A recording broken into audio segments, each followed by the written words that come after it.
this video we're making the best all-natural blackberry jam you've ever had.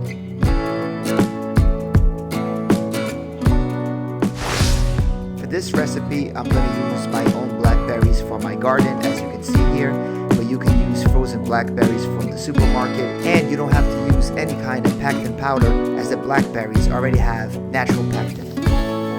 A lot of recipes on the internet call for the same amount of sugar to berry ratio. What I like to do is, for every 4 cups of berries, I use 2 cups of sugar. I use brown sugar, white sugar, and I use the agave. I also squeeze the juice of an orange. If you don't have an orange, use a lemon.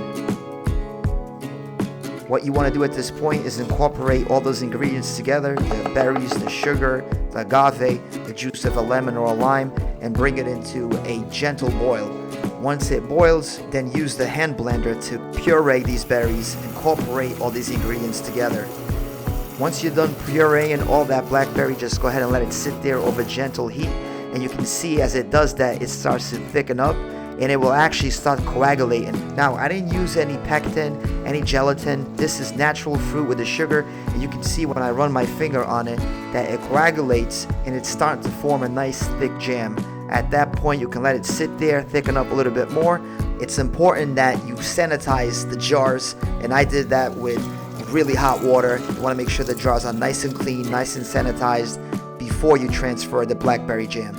You want to make sure that the blackberry jam cools a little before you transfer into the jar. But as you can see, the jam right now is very liquidy, and this is exactly how you want it to transfer it into the jar. As you transfer into the jar and it cools, it will coagulate and thicken further. So at this state, this is when you want to go ahead and move your blackberry jam from the pot to your containers.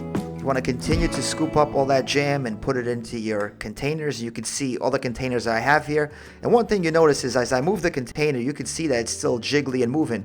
But as the jam cools inside the container, it will thicken, it will coagulate, and it will become jam. The final step is to remove any air from the containers. To do this, it's very easy. I just place it in a pot with hot boiling water. I did place the covers facing down, and you could see all those bubbles rising. That's basically the air inside the containers. It's going to give you that tight seal, so when you open it up, you're going to hear that snap.